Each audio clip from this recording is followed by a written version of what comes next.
नवरात्रि की हार्दिक शुभकामनाएं। दोस्तों, आज के इस लेख में आपको बताएंगे कैसे किया जाता है नवरात्रि में कन्या पूजन। जाने सही तरीका। शारदीय नवरात्रि के 9 दिनों के पर्व में अष्टमी और नवमी तिथि को 9 कन्याओं को भोजन कराने की परंपरा होती है। आज के इस लेख में हम आपको कन्या पूजन की सही विधि के बारे में बताएंगे। शारदीय नवरात्रि का पर्व 15 अक्टूबर से शुरू हो रहा है। 9 दिनों के इस पर्व में भक्त माता रानी के 9 रूपों की पूजा करते हैं। नवरात्रि के पर्व में भक्तों द्वारा पूरे 9 दिन विधि विधान से पूजा अर्चना की जाती है। फिर अष्टमी और नवमी के दिन कन्या पूजन किया जाता है। कन्या पूजन में छोटी छोटी कन्याओं को घर पर बुलाया जाता है और उनकी पूजा करके उन्हें भोजन कराया जाता है। भोजन के बाद भक्त कन्याओं को उपहार या दक्षिणा देकर घर भेजते हैं। आज के इस लेख में हम आपको नवरात्रि में कन्या पूजन करने की विधि और सही तरीका बताएंगे। कन्या पूजन करते समय इन बातों का रखें ध्यान। अगर आप भी अष्टमी और नवमी के दिन कन्या पूजन करते हैं तो इस दिन आपको सबसे पहले सुबह उठकर घर की सफाई करनी है। इसके बाद आप स्नान करके साफ कपड़े पहने।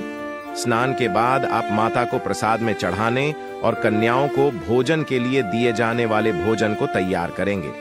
किचन की सफाई करने के बाद आप वहां गंगा जल छिड़कें।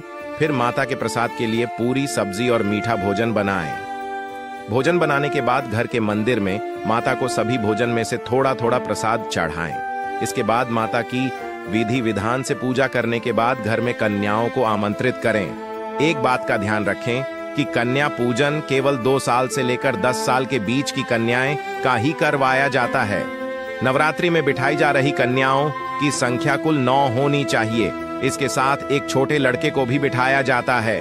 कन्या को घर में बुलाने के पश्चात अपने हाथों से उनके पैरों को पानी से धोएं। इसके बाद सभी कन्याओं को स्थान पर बिठाएं। फिर अक्षत, पुष्प, कुमकुम चढ़ाकर उनसे आशीर्वाद लें।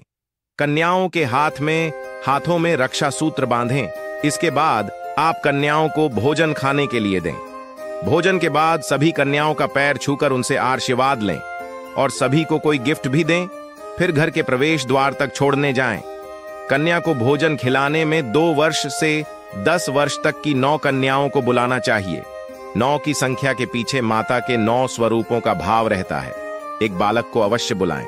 कन्या बुलाने के साथ ही एक काम करना कभी नहीं भूलना चाहिए। वह है इसी आयु का एक बालक जिसे भैरव के रूप में बुलाया जाता है। बिना भैरव का पूजन किए माता पूजन को स्वीकार नहीं करती हैं। आइए जानते हैं उम्र के हिसाब से है माताओं के स्वरूप के बारे में। 1 से 10 वर्ष की कन्या सुभद्रा मानी जाती है और माता सुभद्रा अपने भक्तों के सभी मनोरथ पूर्ण करती हैं। 2 वर्ष की कन्या के पूजन से दुख दरिद्रता दूर होती है। 3 वर्ष की कन्या त्रिमूर्ति मानी जाती है और इसके पूजन से धन्य धान्य के साथ ही परिवार में सुख समृद्धि की प्राप्ति होती है। 4 वर्ष की कन्या को कल्याणी माना जाता है और उसके पूजन से परिवार का कल्याण होता है। 5 वर्ष की कन्या रोहिणी कहलाती है और उसका पूजन करने से व्यक्ति रोग मुक्त हो जाता है।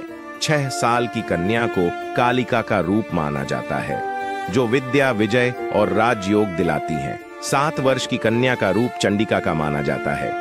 चंडिका का पूजन करने से ऐश्वर्य की प्राप्ति होती है। 8 वर्ष की कन्या शांभवी कहलाती है। इसका पूजन करने से वाद विवाद में विजय प्राप्त होती है। 9 वर्ष की कन्या साक्षात दुर्गा कहलाती है जिसका पूजन करने से शत्रुओं का नाश होता है और सभी कार्य पूर्ण होते हैं। कन्याओं को बुलाने के बाद पहले देवी मां का पूजन करें और साथ ही कन्याओं और बालक के भी पैर धोकर उन्हें उचित आसन पर विराजमान करें। सभी के तिलक और कलाई पर मौली यानी कलावा का रक्षा सूत्र बांधे।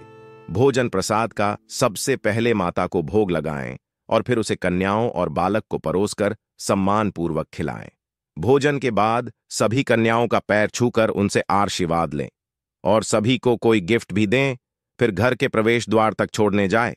आशा करता हूं आपको ये वीडियो अच्छा लगा होगा। इस वीडियो को लाइक करके नीचे दिए गए सब्सक्राइब के बटन को दबा दीजिए और कमेंट में जय माता रानी लिखें।